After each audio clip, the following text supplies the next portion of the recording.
निवडणुका म्हटल्या की लोकशाहीमध्ये तो एक अत्यंत महत्वाचा उत्साह असतो. लोकांमध्ये 5 वर्षांनंतर एकदा वोटिंग करण्याची जबाबदारी त्यांच्यावर असते. डॉक्टर बाबासाहेब आंबेडकरांनी लोकशाही दिलेली आहे आणि या लोकशाहीमध्ये बहुमताला मोठी किंमत आहे. ज्यांना बहुमत मिळतं त्यांना सत्ता स्थापन करण्याचा अधिकार आहे.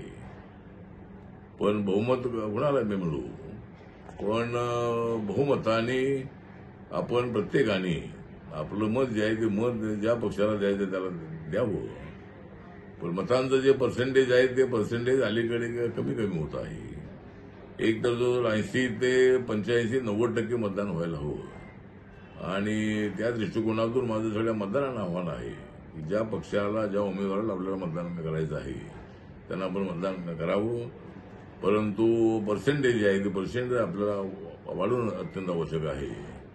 50%, 48%, 52% ही जी आकडेवारी आहे ही आकडेवारी लोकशाहीला आम्हाला मान खाली घालावी अशा पद्धतीची परिस्थिती आहे. त्यामुळे एक दिवस आपल्याला मतदान करायचं आहे, कामधंदा करा, सगळं करा, पण मतदानासाठी मात्र आपण वेळ काढला पाहिजे, सुट्टी काढली पाहिजे आणि सरकारच्या वतीने त्या दिवशी सुट्टी जाहीर करण्यात आलेली आहे. त्यामुळे प्रत्येकाने मतदानाचा हक्क बजावला पाहिजे आणि यावेळेला 70% पेक्षा जास्त मतदान व्हावं. माझं तर मत असं आहे की 100% मतदान झालं पाहिजे. लोकशाहीमध्ये प्रत्येकाला मत देण्याचा अधिकार आहे आणि तो अधिकार त्यांनी बजावणं अत्यंत आवश्यक आहे.